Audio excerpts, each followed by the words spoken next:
This podcast is a collaboration between Costard and Touchstone Productions and the Dads from the Crypt podcast.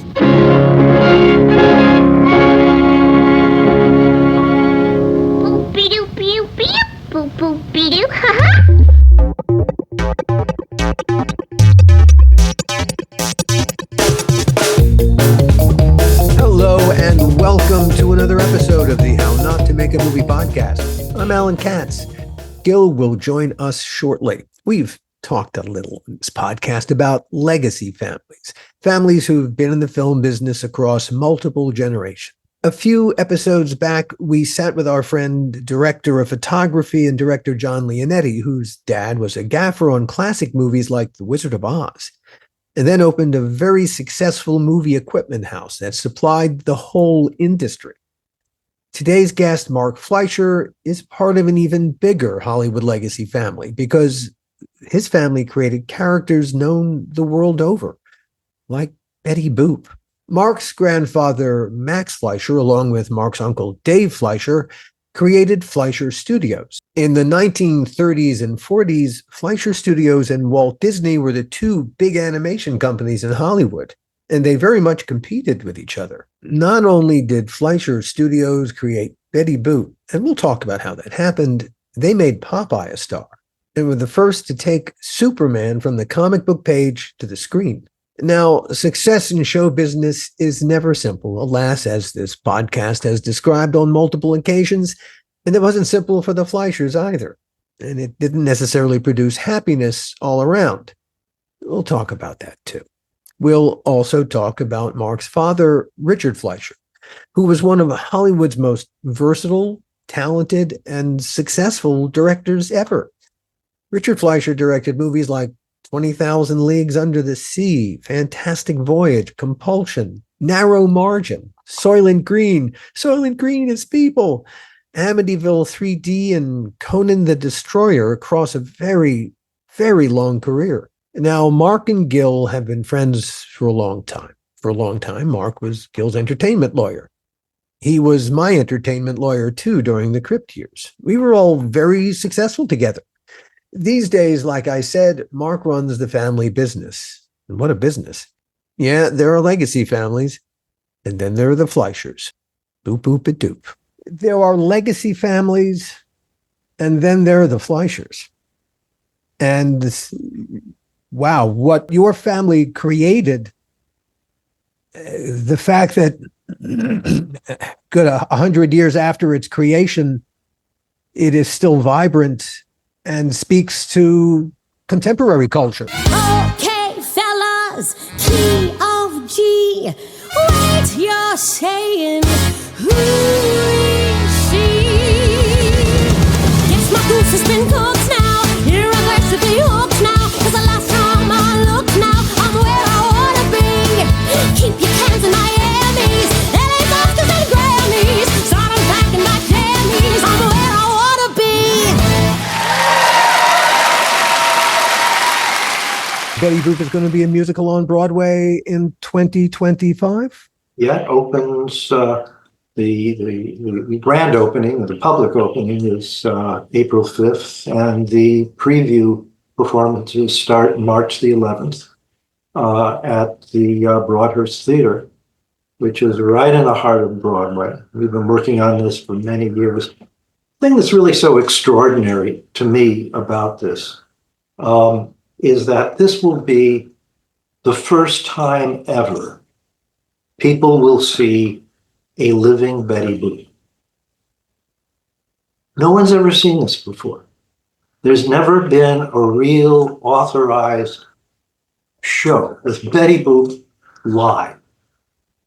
That raises a really interesting question. How do you find an actress that fills Betty Boop's pointed high-heeled shoes?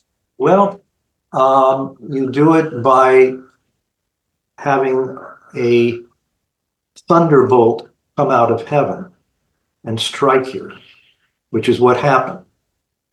And there was an actress who actually we were always interested in, and we did several different type of run-throughs in a year or two prior. And she actually played one of the parts in one of them, but not the Betty Boop part. And we were doing the tryouts for what we hope would be the Broadway opening, but was actually for the Chicago previews, which ran last December, November, December. And we hadn't quite found our Betty Boop yet.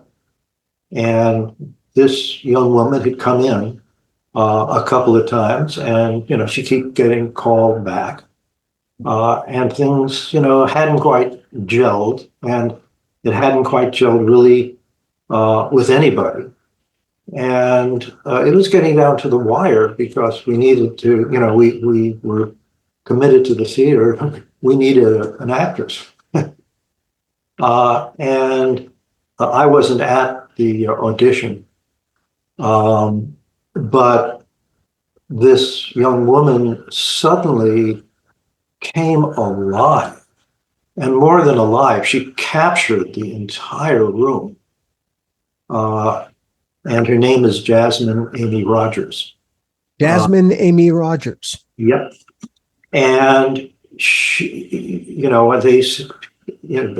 Bill Haber and Gary Mitchell and everybody was in the room, and David Foster, I think, might have been in LA and watched it remotely.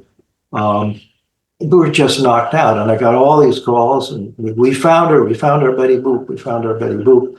And I saw the audition tape, and I said, "You're darn right we found her. My God, she's just fantastic." It must have been quite a feeling, because casting can be really hard when it's frequently, it's one of those things you can sort of kind of describe it, but it's more like you'll know it when you see it and hear it. Yeah, exactly. Kind of like having a medical emergency. It's hard to define, but you know it when it happens. Or falling in love. And yes, boy, indeed. we sure fell in love that day and never fell out. And the Chicago audiences and critics fell in love with her. Every single review that I can remember at some point said, "A star is born. This is an incredible performer." And she just is absolutely wonderful, and she's a wonderful human being. She makes everyone around her feel comfortable and feel special and good, and she's just a very generous person. Say her name one more time. It's Jasmine Amy Rogers. And looking forward to seeing her on stage doing Betty Boop. You So will. Mark, when do rehearsals start? Because you said the first preview is. I haven't seen the production schedule yet, so I don't know all the dates. We would probably be loading in sometime, I think, in January. There's a show, that's where the Neil Diamond show was. Right. And there's a limited engagement coming in, which was very critically acclaimed from West Side in London.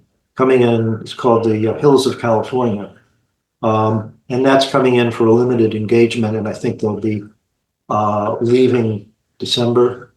Yeah. So I think we'll be loading in right around, shortly after that, and then we'll be in rehearsals. And we're just now kind of putting together the, the production schedule and all that. Yeah. Well, another benefit of being at the Broadhurst, which you didn't say, but I think requires saying, is that it's right on, not only is it right on Schubert Alley, but it's right across from the Junior's Delicatessen. So the cast and crew should be well fed. And that's very important. Armies travel on their stomachs, don't they? Yeah, that's true. But remember, they're dancers, so I don't want to gain too much weight. No, they won't gain weight. They'll maintain the weight. It's the dancing. We'll take it all away. That's great. No, it's such a privilege. And a very funny story, because we've been working on this for a long time. And Susan, my wife, and I had dinner the night before we left Chicago with Jasmine. and Ainsley plays the male lead in the show. And Jasmine turned to me at one point and said, "Well, how long have you actually been working on this?" And I said, "Well, we had our very first conversation with Bill Haber in 1999." And Jasmine said, "That was the year I was born." So you were waiting for her to come around. Oh man, we'd wait longer than that. Timing is everything. Being in the right place at the right time means you were in the right place at the wrong time up until that moment. That's true. Or at the wrong place at the right time. Okay. And then there's that possibility too. So you are now the overseer of the family's legacy. Yes. But you grew up in an interesting family. Before we get to the rest of them all, what about you, Mark? What about you? What about me? You grew up here in LA.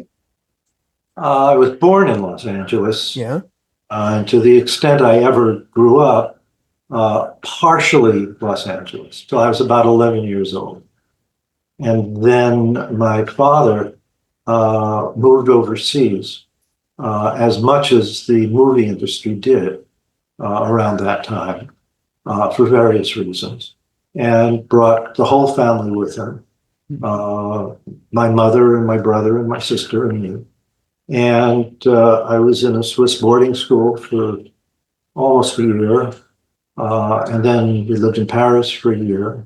The only reason I was in the Swiss boarding school is there wasn't an opening for me at the American school in Paris.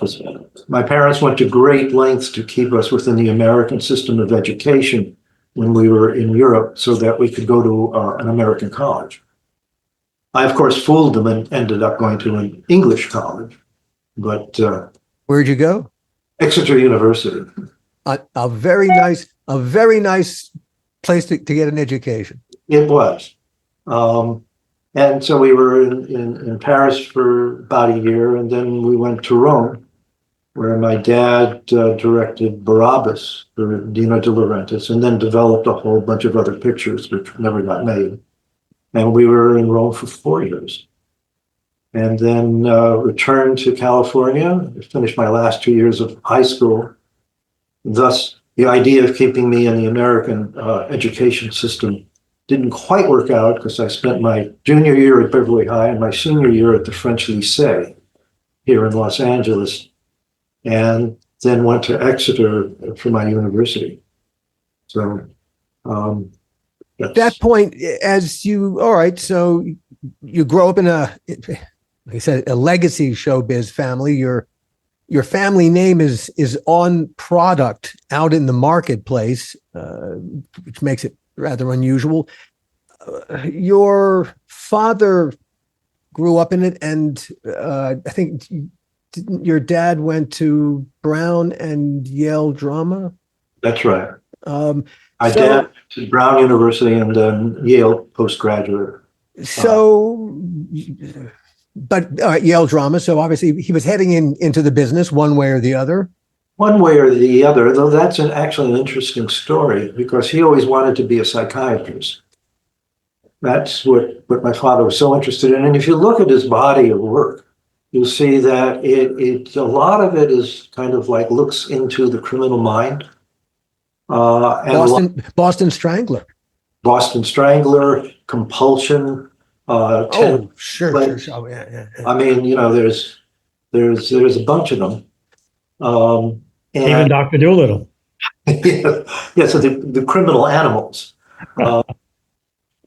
And he, when he was in Brown, he did all pre-med courses. But then he joined the theater groups there, and he fell in love with the theater.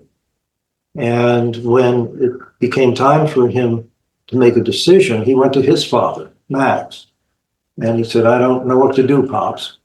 I don't know whether to go to medical school or whether to go to drama school." And this is interesting because Max from many different perspectives, but rarely from the perspective of parenting. And Max said to my father, I think you should go to drama school and eat, drink, sleep, and live it. Do nothing else but that for at least 1 year. And at the end of that, you'll know whether that is for you or not. And if you don't do it, you will regret it for the rest of your life. And my father did it. And he knew it was for him. And that's where he met my mother. And they knew they were for each other. And so he came out with two great destinies.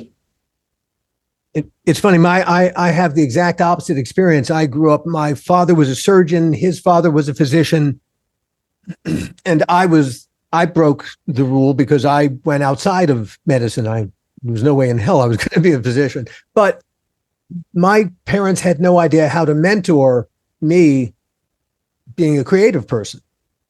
To Max's absolute credit, at a time when parenting was not nearly so aware of what it could, how it could help or hinder their kids' confidence by how they respond to that very question. And it is a testament to his, a certain degree, I'm going to use a Yiddish word here, his seichel, that he said what he said. Well, he was very smart in many ways, very loving in every way. And he and my father had just an incredible relationship.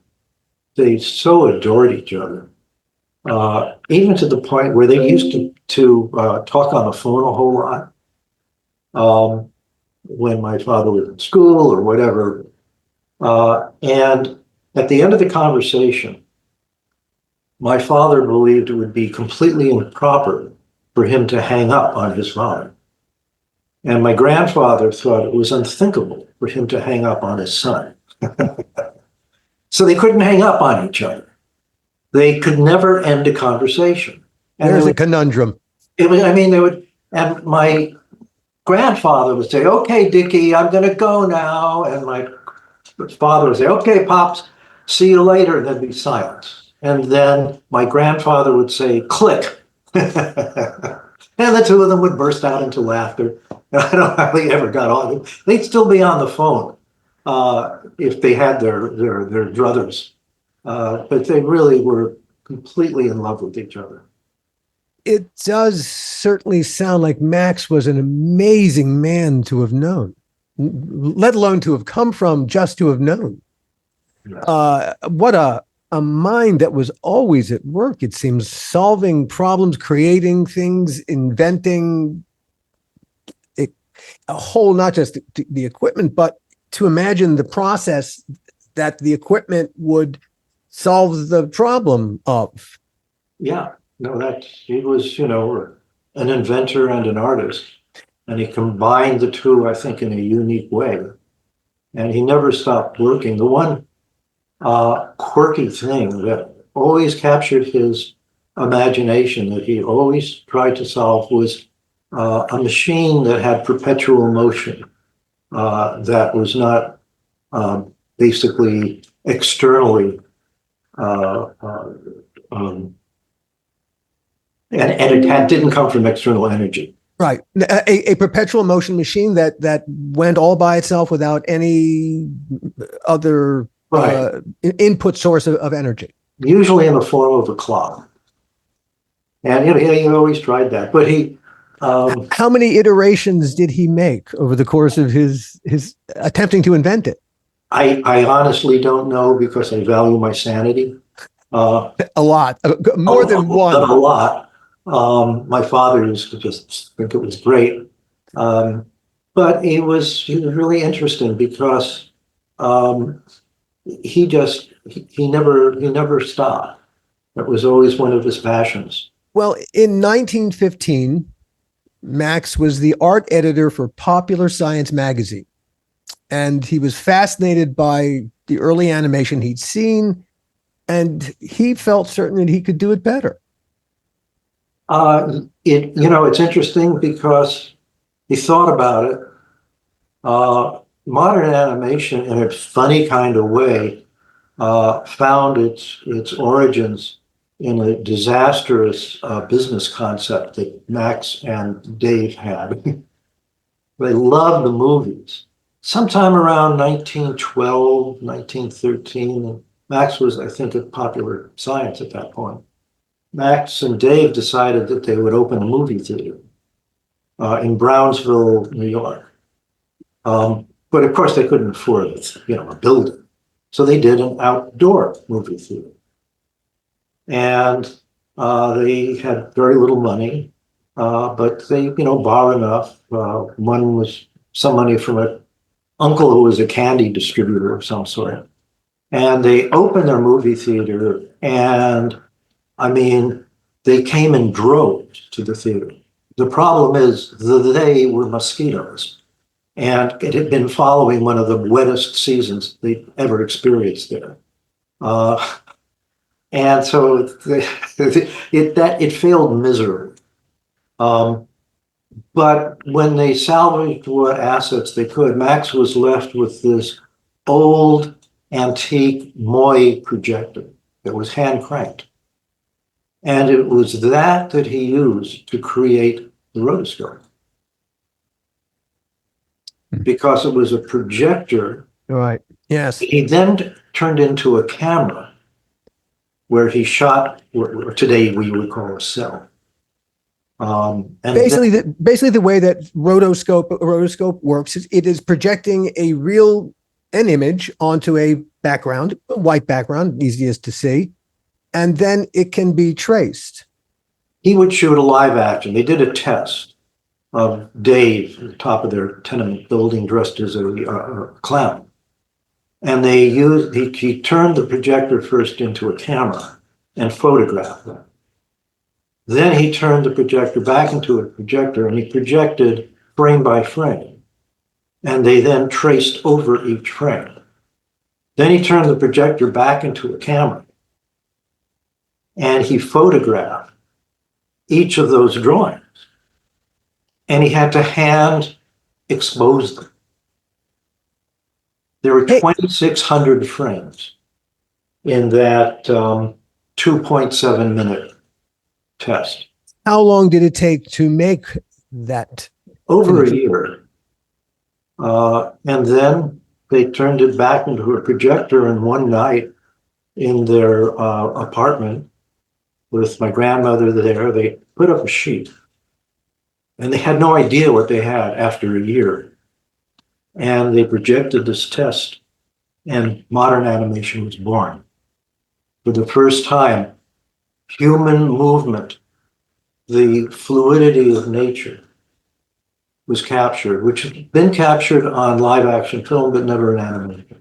Looking at it now today, KOKO the Clown is remarkable. The degree of the realism, it's computers. You kind of think, did a computer do that? Yeah. It's so detailed and articulated. Exactly. Because it's following nature. So Max invents the rotoscope, which is still used today. Yeah.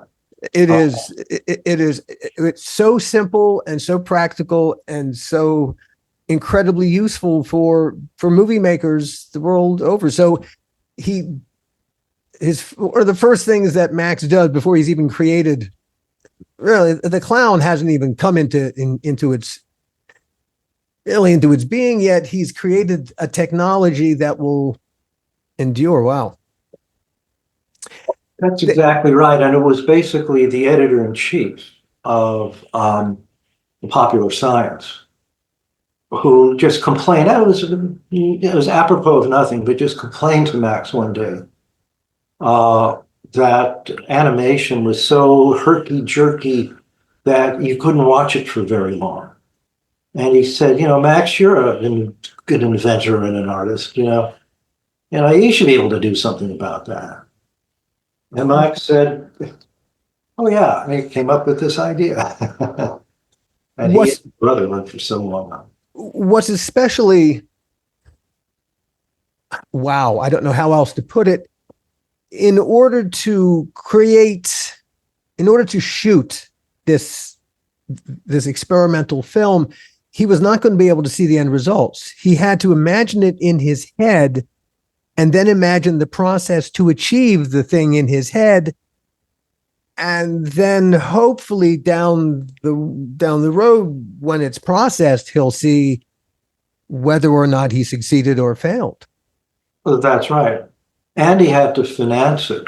In the meantime, because, there was very little money. And again, it was my grandmother who had put aside a nice little sum of money for the household. And she said, okay, I'll just give you that money to finance this crazy idea that you have. And that's what made it possible. They had to do it at night because they had day jobs.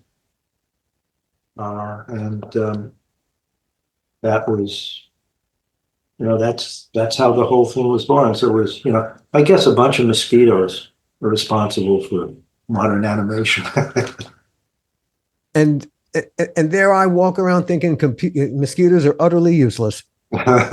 Silly me. I know, we all make those mistakes. So during World War I, Max gets hired by a guy named J.R. Bray, a pioneer of early animation. But instead of doing animation, they go to work for the government shooting training films for the U.S. Army. They started with animation. He went to work for Bray, and then Bray said, "We'll do a bunch of cartoons with the clown." And they were which became Out of the Inkwell. And they began that, and then World War I interrupted, which Max actually wanted to volunteer for. But at that point, the Army wouldn't accept married men. So they didn't let him volunteer for the Army. And then he had the idea, he and Bray, that they would do training films. And we've got one of them. It's the first animated training, or first movie training film for the Army ever. It was, it's really quite extraordinary. I think it was Fort Sill that they were at. In Oklahoma. Yeah, 1916 or 17. So the war ends, and 1921, Max leaves Bray Studios. Together with Dave, they launch a new company called Out of the Inkwell, Inc. They hire a guy named Charlie Shetler, who stayed with the studio for 20 years until it closed. And suddenly they're producing the KOKO cartoons. Is that what was generating all the enthusiasm in the business? Folks, I'm going down to St. James Infirmary. Yes, it was KOKO. KOKO basically was part of all the major series in one form or the other.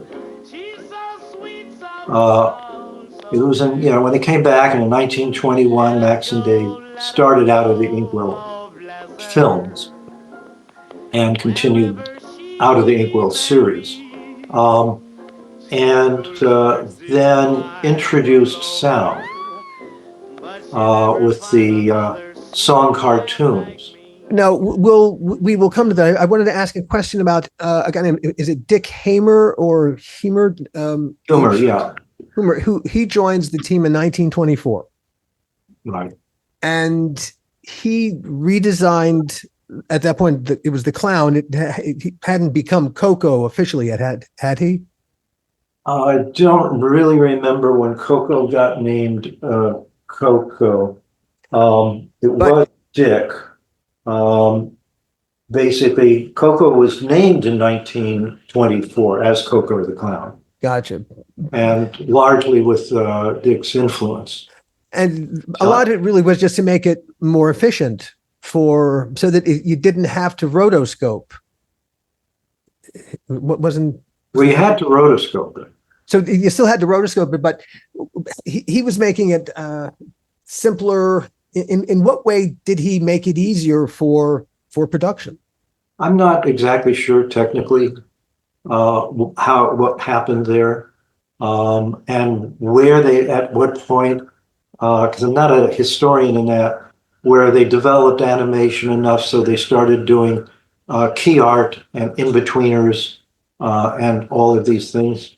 So and I'm not sure who is responsible for that. I will point out that the documentaries you have on your YouTube channel, which we will, the Fleischer Studios website is really, wow, what a lovely asset. What a great, it is a museum all by itself.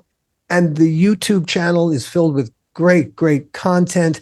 I watched one of the documentaries, and it's filled with so much fascinating information. I'm compelled to yes and that. So that's where my curiosity is coming from. It's all your fault, Mark. Well, it's interesting because Max, there's another thing that Max did that people widely don't know. He invented the bouncing By the ball. light of the silvery moon, I want to spoon. There were a lot of sing-alongs in those days where you'd have the words of a song on the screen, and you'd have a pianist in the live pianist in the audience, and they would all sing along. The problem was the person who was like the master of this once complained to Max. I've forgotten his name, but it was the problem is that the audience frequently got ahead of or behind the words on the screen.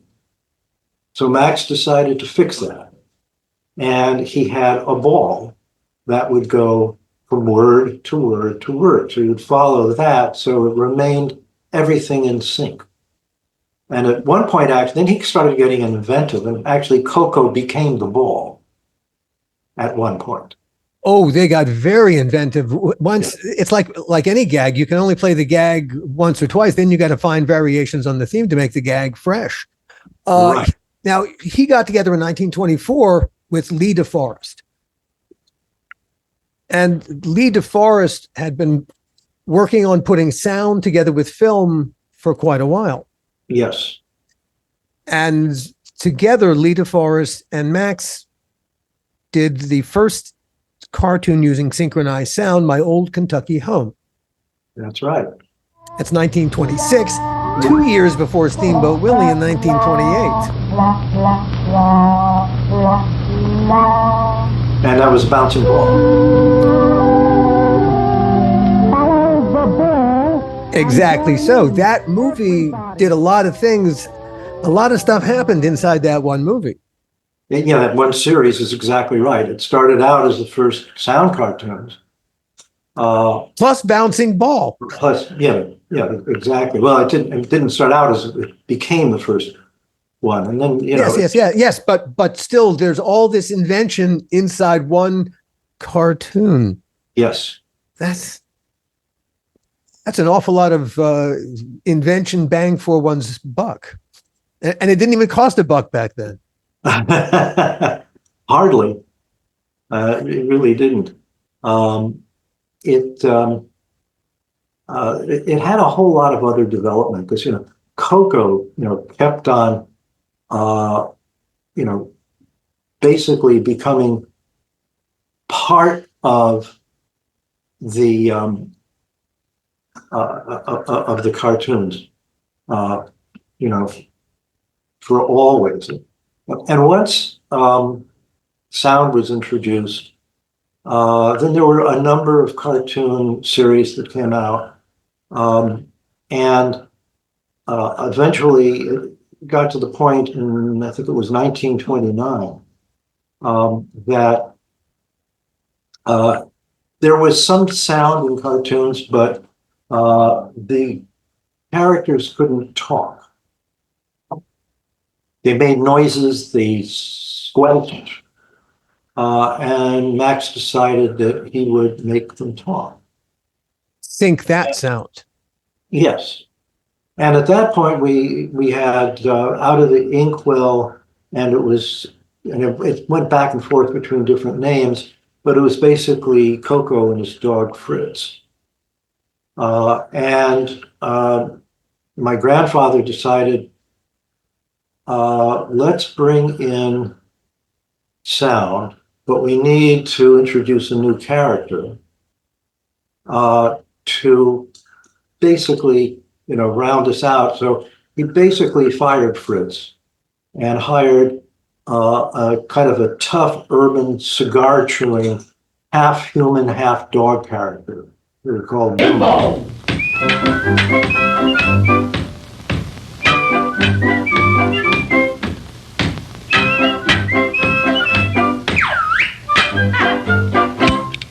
And Bimbo's interesting because, first of all, it didn't carry the connotation that it does today. Indeed. Secondly, it was actually named after the family dog. When my dad was growing up, they had a dog named Bimbo, which they adored. And so I guess they just decided to call Bimbo Bimbo. And so Bimbo soon became, overshadowed KOKO, and Bimbo became the star of the series. But not for long, because a whole new giant shadow was Mickey Mouse. As a result of that, my grandfather said, I don't think that Bimbo can carry this series in competition with Mickey Mouse. We need to bring in another character, a new character, maybe a love interest for Bimbo.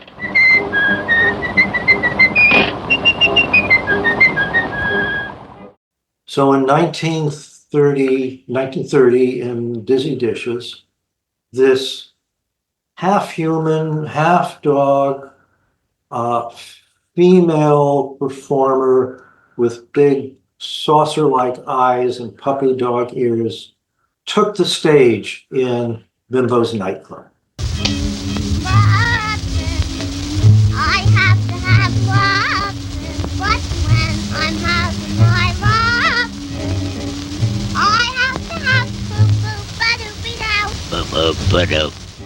She became Betty Boop.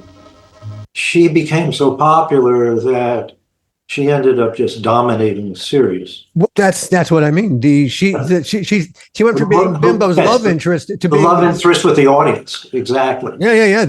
Something about Betty Boop just connected with the audience right off the bat.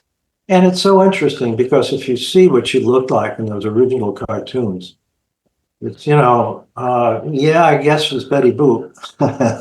But it took a number of years before she developed, into a fully human. She didn't get her name Betty Boop for about a year after that. How am I doing? Hey, hey! Tweet, tweet, tweet, wah, wah. Oh, how am I doing? Hey, hey! Oh, gee, baby, oh, sure. Now I'm not breaking. Today, when you see these big circular signature earrings of Betty Boop, those are the remnants of the dog earrings. She became so popular that in those days they would have a cartoon or two before the main movie in the movie theaters, and she became so popular that it began putting her ahead of the movie on the marquee. Several of her early cartoons were developed as promotional vehicles for Louis Armstrong, Don Redmond, and especially Cab Calloway.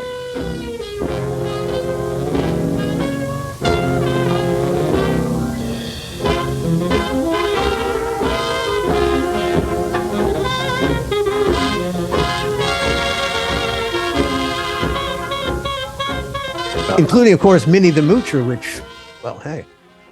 Well, yeah, on the Old Man of the Mountain and with Snow White, there's one story that Max would rotoscope, he would film Cab Calloway would rotoscope him.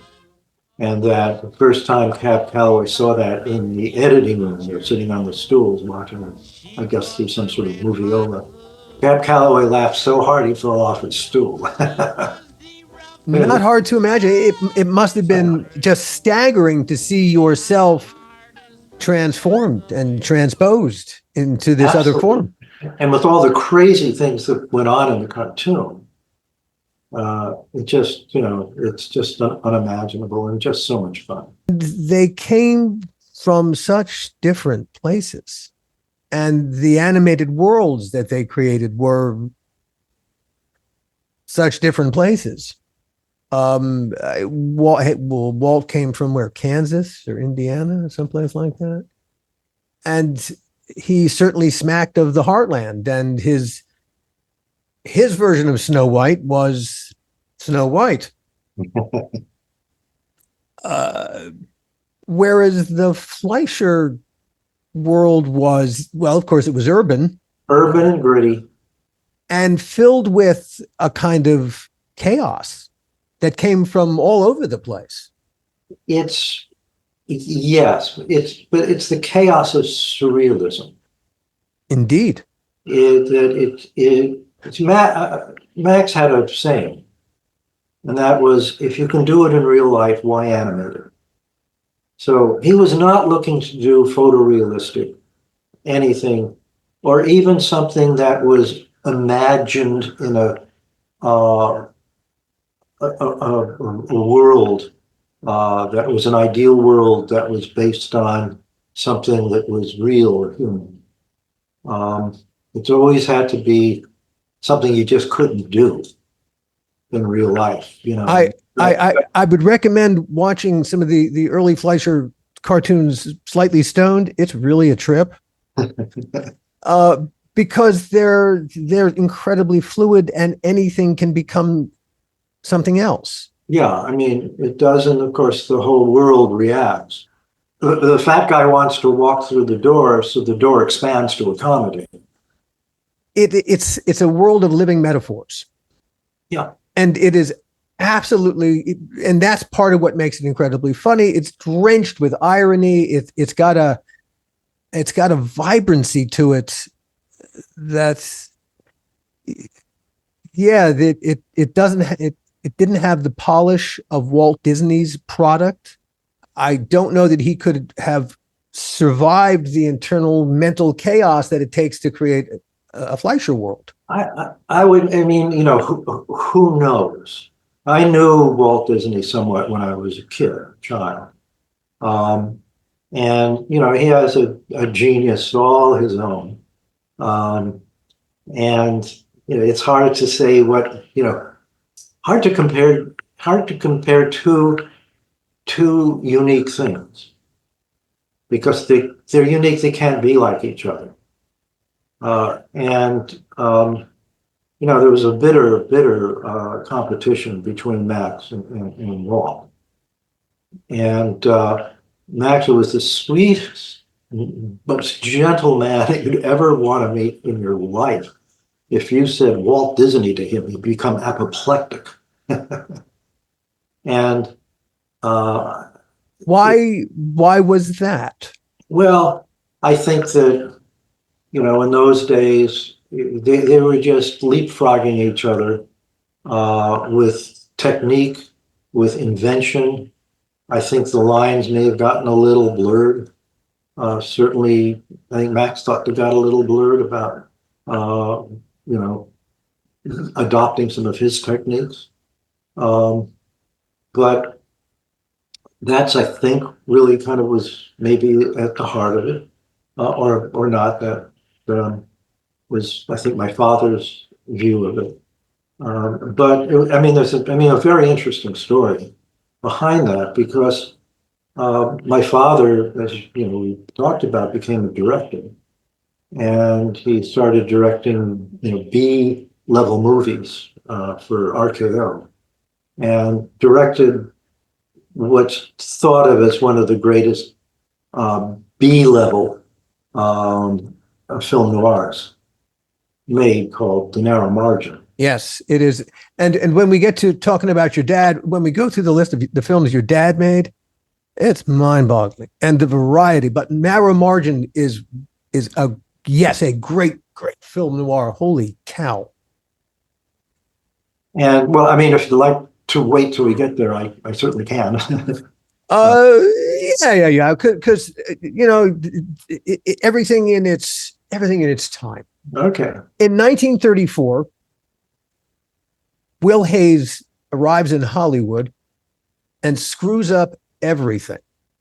And the Hays Code suddenly, it really puts a crimp in a lot of people's creativity. Paramount. Now, Paramount had a relationship with the Fleischer Brothers studio. They were backing it. They were the money. They were the financiers and distributors. Right. In the shadow of Will Hays, Paramount fires an awful lot of its talent roster because they appealed to mature audiences. The Marx Brothers, W.C. Fields, Mae West, and they have been, hey, nothing ever changes. How many bankruptcies did Paramount go through in the 1930s? 2, 3? Yeah, well, all right, nothing ever changes there. But they then, a guy named Barney Balaban takes over. They want to be MGM, but for 2 cents. And the Fleischers are also ordered to tone down their product too. What happened there was that the movie industry always was looked on as seedy, and is not something that really legitimate people get involved in. As a matter of fact, there's a radio station here in Los Angeles called KFWB, and that station was founded by Warner Brothers, the 2 Warner Brothers, because in those days they couldn't advertise on radio. They weren't considered decent enough. So they started their own radio station. That's why it's KFWB. That's just an example of how prevalent that thinking was. Right. So at one point, I think it was about in 1931 or 32, where Congress was about to act to start passing legislation to tone down Hollywood.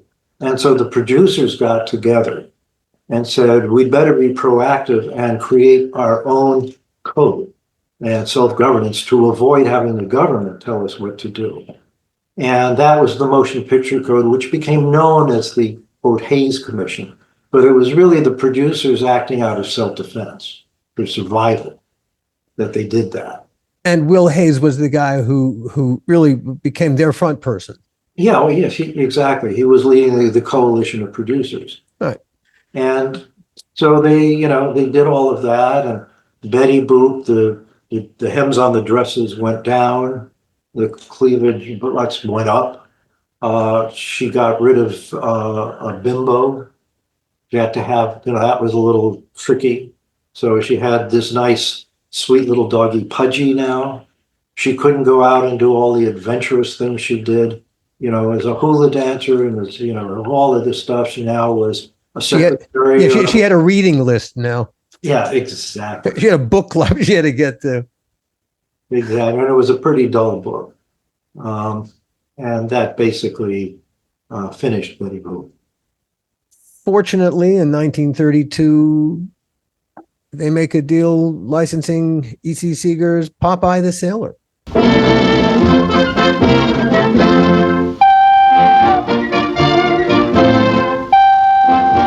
As is pointed out in your documentary, if you market tested that, an old ugly sailor, with a skinny girlfriend and a big menacing other guy, and yet being able to imagine what a rotoscope could do for him, Max had a vision. Well, it's interesting. I mean, all these things are so tied up because at some point, when Betty Boop was so popular, he hired a company called King Features in the 30s to do the merchandising. Now, King Features was a division of the Hearst Corporation. And of course, the Hearst Corporation, is synonymous with newspapers. And so they ran all of the Sunday comics. And what they generally did is when they brought in a new comic strip, an artist, they would buy the rights and they would own the comics, the rights to the comics, the characters, and everything, which was the case with Popeye, which started about a decade before all of this. And in the original Popeye cartoon strips, there was the whole family. Olive oil was part of it, and they all had these names related to food. And there was a mythical hen where if you would stroke the head of the hen, it would give you luck. And that's kind of how Popeye was born in the series, is that Olive Oil and her boyfriend decided to go to a casino that was on an island. And they would take the hen and stroke the head of the pen and win a lot of money in the casino. And so they went to the shore to go to the island, but they needed a sailor.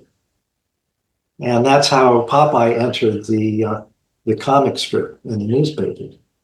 And soon Popeye was so popular that when that dramatic arc ended and Popeye left the series, there was a huge outcry. And so Mr. Segar brought Popeye back, and then Popeye became the star of the series. And then at one point, I think it was King Features who approached my grandfather and said, would you like to bring Popeye to the screen? And my grandfather loved the series. And he said, I would love to. And he did a test. Like today, you have a comedy series, and you would test one of the characters to see if you could do a spin-off.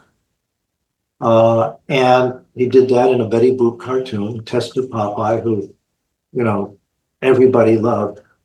But my grandfather said, this whole thing of stroking the head of a hen is kind of weird. And he said, you know what? Why don't we give him spinach? And then if he eats the spinach, it doesn't bring him luck, it brings him strength. So it was my grandfather who gave Popeye spinach, which is, again, another unknown fact. And his song too. He that wasn't from the comic. Popeye the Sailor Man. You couldn't have a song in a comic, and so he had to invent the voice, the song, the sound. If you look at the original, sort of quote pilot of Popeye, he did some pretty brave things with Popeye, suddenly in a corset. It's really fun. Just take a look at it. The art in the Popeye comics is amazing. The backgrounds, it's really quite remarkable. Rather than doing just a very dull repeating background, they created multiple backgrounds on glass plates to give it three-dimensionality. That's right. And then put the animation in front of the glass plates so that the glass plates could be moving, and you got the feeling of the characters moving through real space. Yes, called it a setback. And he created that to give that sense of 3D. And it's beautiful. And it's often really, when you just look at the backgrounds, they're quite extraordinary. They are. And Max always thought, with this technique, we could do a feature-length animated movie. Lo and behold. Paramount kept saying, nah, no, you can't. No one's going to sit there for it. And of course, Disney did Snow White. That's when Paramount, as my father said, Paramount's crystal ball suddenly cleared. And they decided that they had to do Fleischer had to do an animated feature-length movie. But Popeye the Sailor meets Sinbad the Sailor. Well, that was a little bit later. That was kind of a test where that was like a three-reeler. That wasn't, it wasn't feature-length. I guess I got a little ahead of myself. That's how that was kind of a way for Max to try to convince Paramount that they could do a feature-length movie. And it was the three Popeyes of, Alibaba and Sinbad, and that sort of gave them some traction. But it wasn't until Walt Disney came out with the Snow White that finally they said, okay, do it. But they didn't have enough room in their studio in New York. And they're at 1600 Broadway, which is, by the way, around the corner from where Betty Boop opens next year. What's in that space now? I'm not sure. I think it's maybe part of Madison Square Garden. I'm not sure. It's Just as well. actually, no, I think it might still be a standalone building. But so that was one of the reasons that prompted them to move to Miami. Right. They started with like 19 people, and now they were at 200 plus. Yeah, they got up to something like 700. Wow. Never mind 200. Wow. 700. Wow. So they became, it needed a lot of space and cheap space. Yeah, and that was all in that little 19 or 1600 Broadway, I think it was. What also 1600 Broadway. What also prompted the move was the strike. Yes, that also was very hard on my grandfather. He kind of took it personally. I would think he used to be thought of as Uncle Max. He was. Everyone called him that, and people, he insisted that everybody call him by his first name. It cannot feel good to have a labor walkout when you're that kind of person. And really, look, you're trying to create a product, as inexpensively as you can. But yeah, on the other hand, you got to pay people. Yeah, that's exactly right. It's the nature of the world we all live in. It is.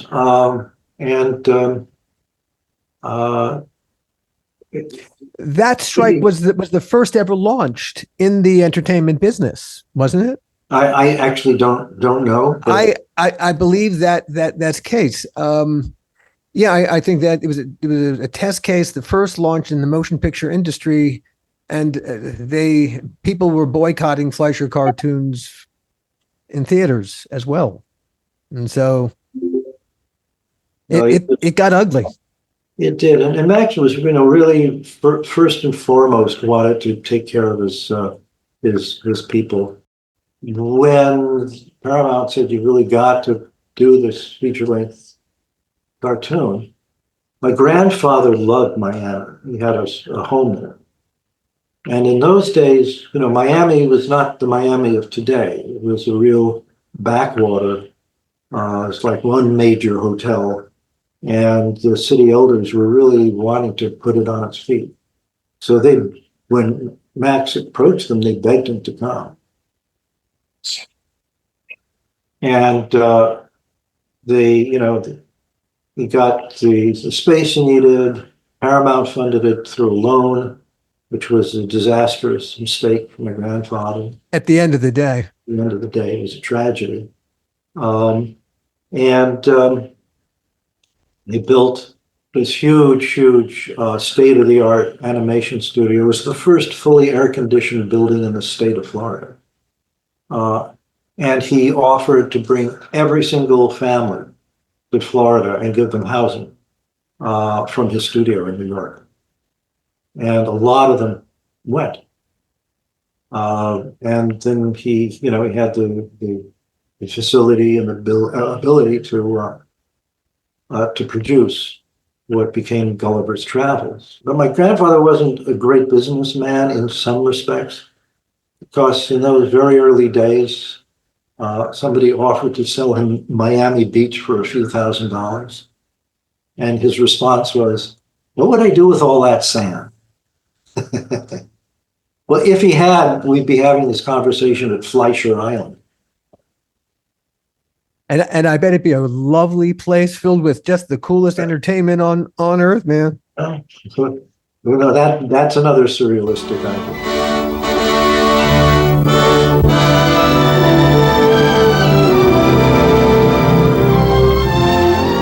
Gulliver's Travels did okay? Yeah, did okay. Did well. Followed by Mr. Bug.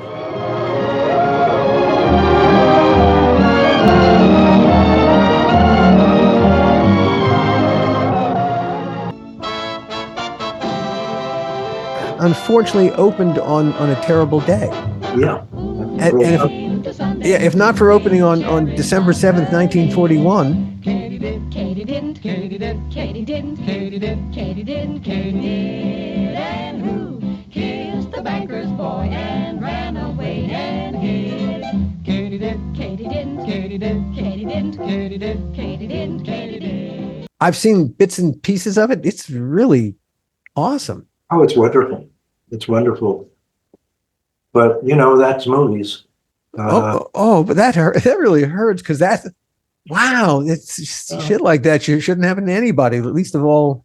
Well, as you guys well know. Yeah, there's such a time lag between the time you make a movie and you release it. You make a wonderful movie about something, turbulence in an airplane, and the day you release it, there's some tragedy, in the skies. I mean, there's no way you can predict the stuff that happens. And, you can find so many ways of how not to make a movie. Or if you do make one, you can find a lot of ways to not release it. Also in Miami, Max and Dave, really, their relationship got worse and worse and worse until at the end, Max was angry with Dave. Why? Well, I think he, for one thing, had a flamboyant lifestyle that Max didn't approve of. Relationships that maybe you shouldn't have been having? Well, as a kid, I hear flamboyant, so, Yeah, okay. I'll settle for flamboyant. Also, Dave wanted to write the music for their shows. And Max said, you're not a composer. You can't do that. And, Louis was the composer. And that was one of the things that just really outraged Max. That was another thing that really caused the two brothers to have a terrible, terrible split. And when they stopped communicating in 1939, they spoke only via memo, and really they never spoke again for the rest of their lives. Is that true? That's true. And that's probably the reason that Paramount decided to step in. You can understand if you have the people running the studio and not talking to each other. And Dave gained control of the production in 1940. 41. 41, and then he relegated Max to business affairs and research. Well, yeah, and you're right. I mean, that's when his production role started. It was in 41 that Paramount took over, and Dave kind of stayed on in the studio, and Max was fired. This business can be hell on relationships. Yes, even brothers. As Alan and I know only too well. We did not speak for 25 years. At the end of Tales from the Creek, this whole podcast, the How Not to Make a Movie podcast, the first season was about the making of Bordello of Blood, which ended our relationship, and it was a movie that nobody wanted to make, especially us. Yeah. But but that's how this business can undermine. I mean, we were best friends for 10 years and creative partners. And suddenly, I remember. Yeah. Suddenly, I mean, my relationship with you ended as a result because you went with the groom or the bride, Gil. I can't decide. It's like the world get torn apart when this business, when these business relationships fail, as the relationship did between Dave and Max. Yeah, that was terrible. Spectacular fashion. When you consider what they had done together, it's a heartbreaking. Nonetheless, work went on. Superman happened. Yeah, but did it change? It no longer had the quality. And if Superman really started out as a kind of a science fiction series, and it ended up becoming kind of a war propaganda. It really changed its whole character. The Popeye cartoons, again, lost a lot of quality and started to, have violent things in them. I remember sitting with my grandfather. I was a little kid, but I remember sitting with my grandfather years after, watching TV, and there was a Popeye cartoon on that was produced by famous studios, not Fleischer. And there was a scene where one of the characters, somebody named Popeye, got chopped up into tiny little bits and then came back together. And my grandfather was just appalled. He said, we would never have done something like that. Never would have done that. It just felt violent for the sake of being violent. Yeah. Kind of, there was always an incredible wit to classic Fleischer Studios product. Yes, there was. You divorce the wit from it, it just becomes violence. Yeah, it's absolutely true. And it's funny because my grandfather used to complain that the folks who wrote the storyboards and kind of put the dramatic structure around the cartoons left it so much to the animators. He always, for instance, quoted this stage direction, which was he gets on the horse in a funny way. My grandfather kept saying, "Well, tell us what's funny." It's up to the animators to figure that out. They'll fix it in post. Yes, exactly.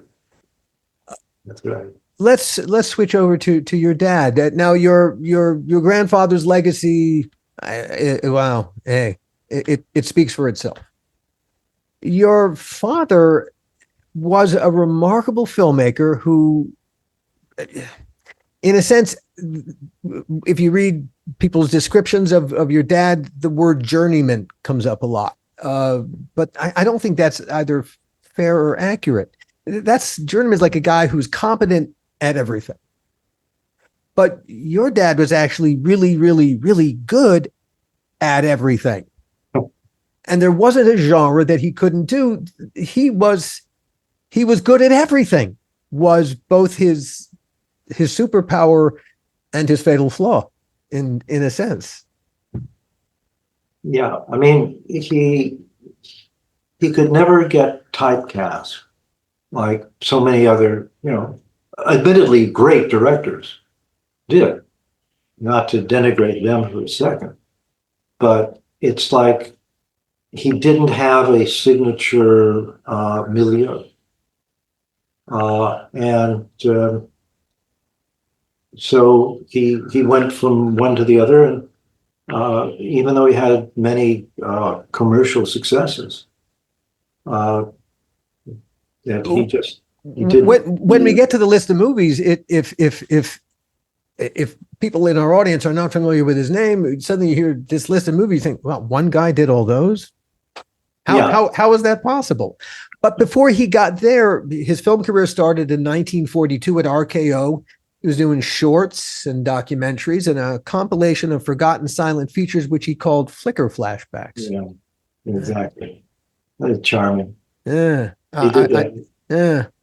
He won an Academy Award as producer of the 1947 documentary Designed for Death, co-written by a guy named Ted Geisel. Yeah.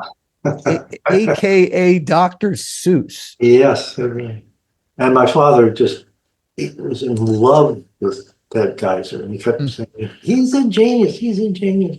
Just loved him. And that was the first thing my father ever did when he came to Hollywood, was that documentary, and it won him his only Academy Award.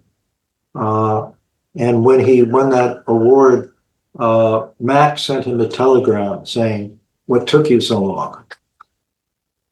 Your dad worked for everybody, but in his early days, he worked for Howard Hughes. Stanley Kramer kind of took a real liking to your dad. And Well, he directed Stanley's first movie, yeah. the first movie Stanley ever produced, which was So This Is New York.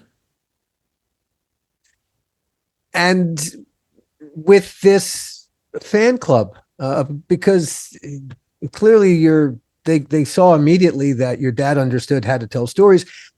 He became incredibly prolific. In 1946, The Child of Divorce.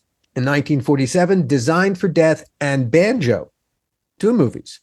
In 1948, Bodyguard and So This Is New York. In 1949, he directed Trapped, Make Mine Laughs, Follow Me Quietly, and The Clay Pigeon. Yeah. Wow, that's an awful lot of movies to me. Like, all right, let's jump forward a bit. 1952, he makes The Narrow Margin and The Happy Time. And then in 1954, he slows down a little bit. He gets 20,000 Leagues Under the Sea. Now, that's an interesting assignment because of who he's working for. Yes. Well, that's an interesting story because my father, after The Narrow Margin, became kind of the hot young director in Los Angeles. And he started to refuse to take certain movies that were assigned to him by RKO because he thought he's going to get typecast as a B-level movie director. That happened to somebody at RKO who was known as King of the Bees, that he would direct something like 15 a year on a budget of $100,000 and a shooting schedule like 18 days. And he couldn't, they wouldn't let him do anything else. And he begged them to let him do a bigger movie. And finally, they let him do it. And they gave him $1 million. It's a $100,000 budget. They gave him $1 million budget and like a 3-month production schedule. And he delivered it in 18 days for $100,000.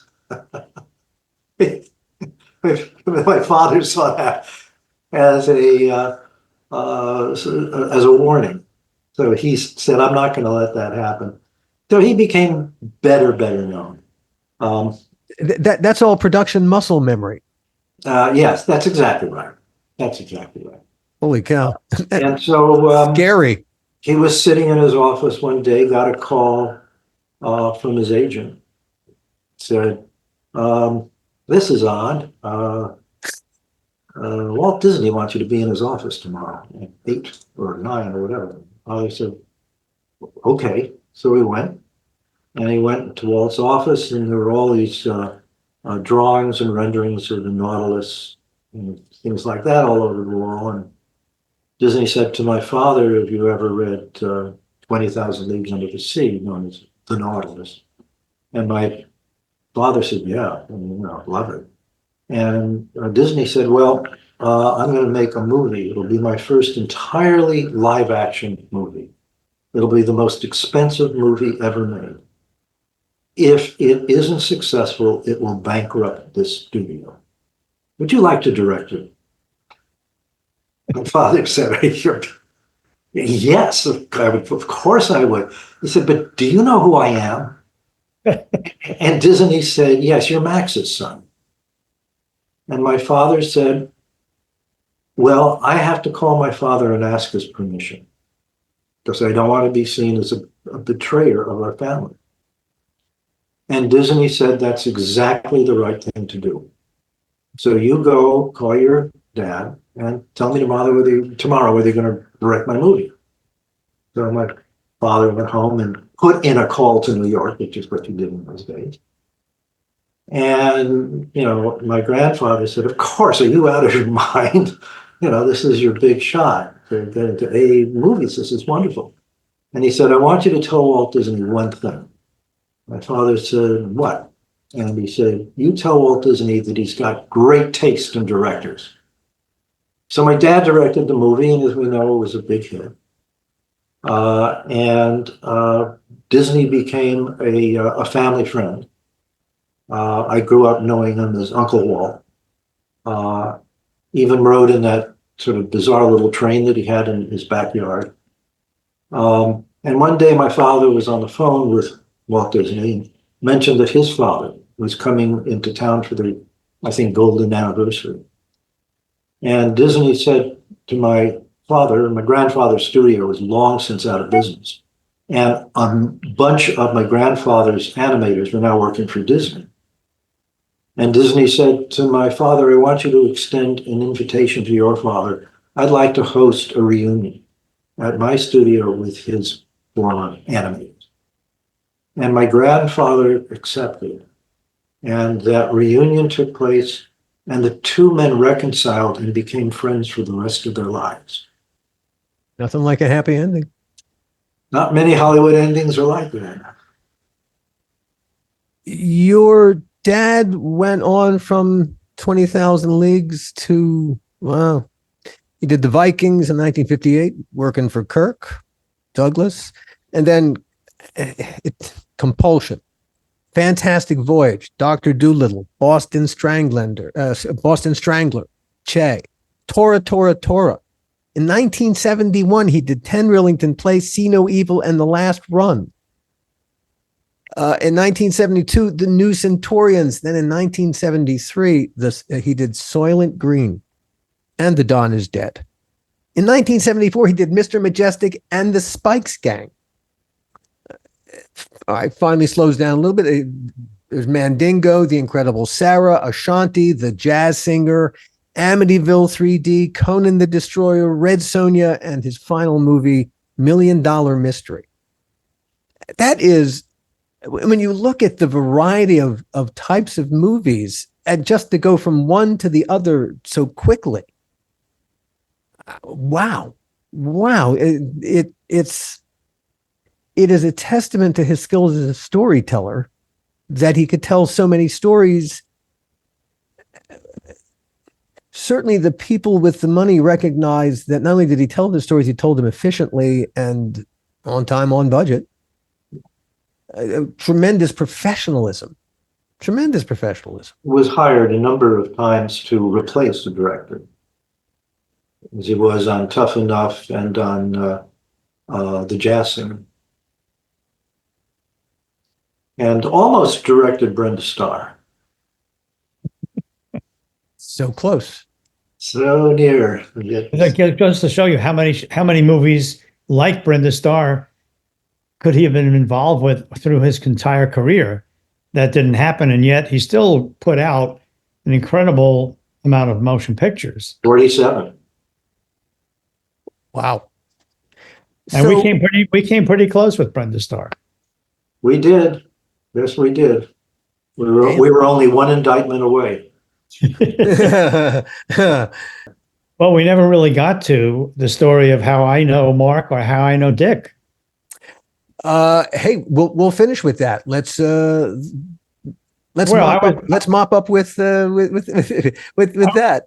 I was brought on because of a friendship that I had with a man named Sid Finger, who had a company called Solomon and Finger CPAs, and they had a monopoly on auditing motion pictures and television for people who are participants in that, meaning they get a piece of the movie or the television show. And so he had two clients, and they had the rights to Brenda Starr, and they were going to make it into a movie. And they had never produced anything before. And Sid suggested that they talk to me.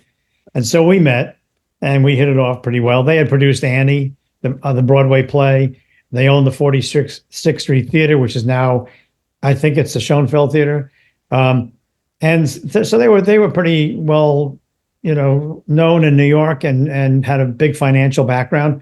And they partnered with a man named Jake Eberts, who had a company called Goldcrest, and also a guy named Joe Childs, who had an SBA in New York. And things were going along smoothly, and we brought on Dick to direct.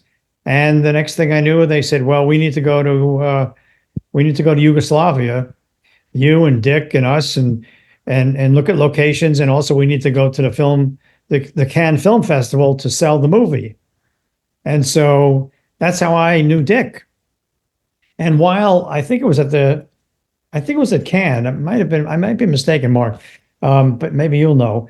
It might have been in Yugoslavia where I was having dinner with Dick one night, and Dick said, I have a son, and I think the two of you would get along really well. And I said, oh, okay. And he said, so next time you're in LA, I'd like to arrange for a meeting, because I just have this feeling that you two guys might become friends forever. And I sort of took it with a grain of salt, and I said, okay, great, let's do it. And Dick, that's exactly what happened. Mark and I met, and we've been friends ever since. And that was the late 70s, I think. Mm. So that's how that all came about, how I know Mark. And, I sort of became a family member. I was so welcomed into Dick's and Mickey's inner circle that anytime I would come out from New York, they would have dinner with me, take me to dinner, make dinner at the house.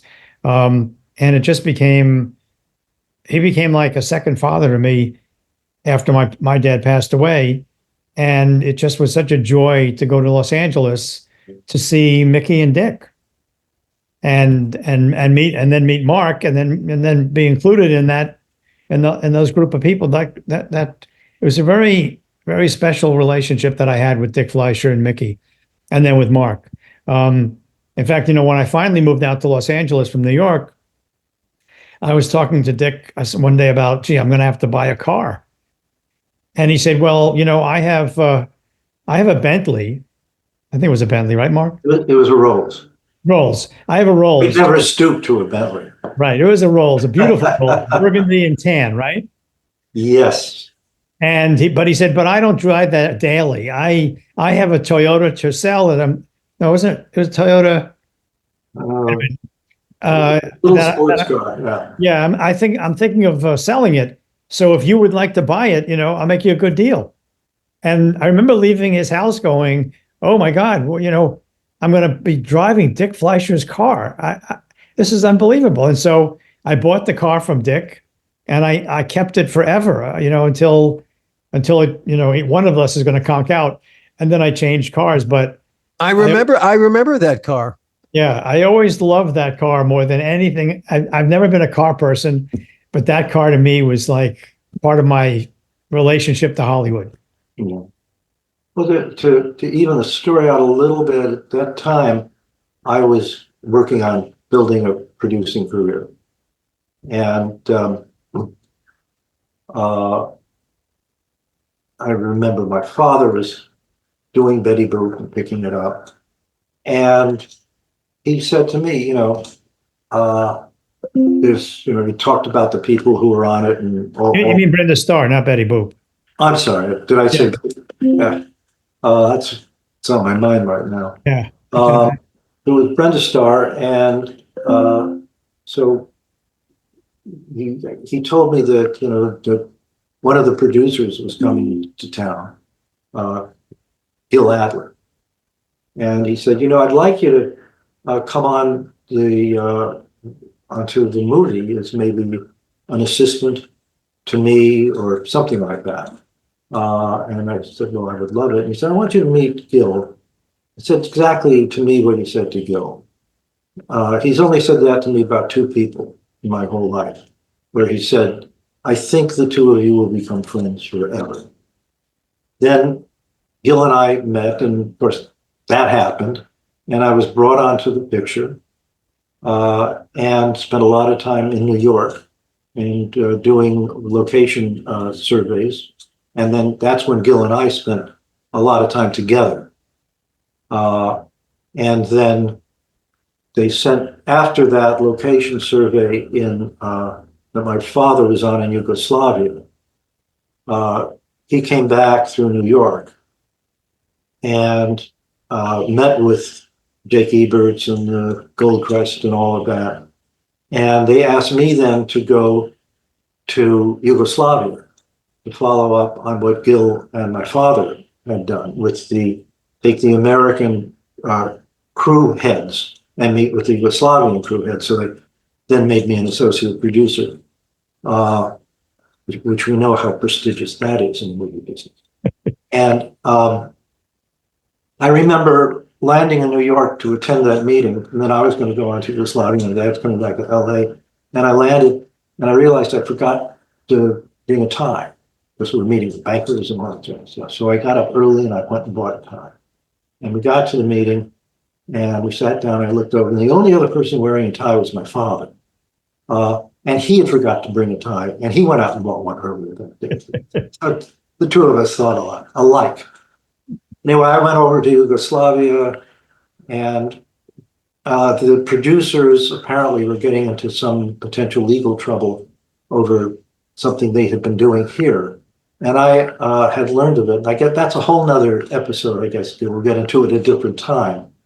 But Please. I knew about it and had some warning of it, but said, okay, it's not really my business. We'll just keep it quiet. And we're sitting in the first class lounge, and I have, I think, 10 American crew members under my care, waiting to get the flight out to Yugoslavia. We're watching television in the lounge. And the story breaks that our two producers, main producers, had just been indicted. So everyone looks to make sure they had round trip tickets. We go to Yugoslavia, and I said to everyone, I said to the crew before we left, here's what's happening. We don't really know what's going on, so there's nothing to really talk about. So we get there, and I'm with Bill Creeper, who's the production designer, and Ernie Orsatti, who is the stunt coordinator. Two really great people. And it suddenly breaks in Yugoslavia that the producers had been indicted. And I was like the ranking member of the crew. So we were doing the production through a co-production of some sort with a semi-governmental organization called Jadran. And the next thing I knew, I'd been summoned to Jadran, which was like a fortress. And I came in and they interrogated me about, why didn't you tell us, and this and that. And they sent me back to the hotel, but they took my passport away. And they said, you're going to stay in Yugoslavia for a while, 2 years now. That's not comfortable. No. But in the meantime, Yeah. I'm in New York. My lawyer calls me one day and says, I don't know what you want to do, but in the next week or so, your partners are going to be indicted. And I said, indicted for what? What the hell? And he said, well, it's, has nothing to do with motion pictures. It's a coal tax shelter, something or other. You have nothing to do with it, but you're a young guy just starting out, and you may not want to be there. And I said, well, okay, let me think about it. And so I go to work. We had offices in the Seagram's building on Park Avenue. And I get to the Seagram's building, and I try using my key, and I can't get into the office. And I knock on the door, and the gals who worked in there came out and said, oh, they changed the locks. You've been fired. And I said, I've been fired? What do you mean I've been fired? And they said, yeah, you've been fired. And because I came in earlier and I told them, that I knew something was up, and I didn't know if I should stay there or not. So I didn't like that. So they changed the locks, and all my stuff was put in boxes outside the door, and I left. But in the meantime, my relationship with Mark had grown, and now we were friends, movie or no movie.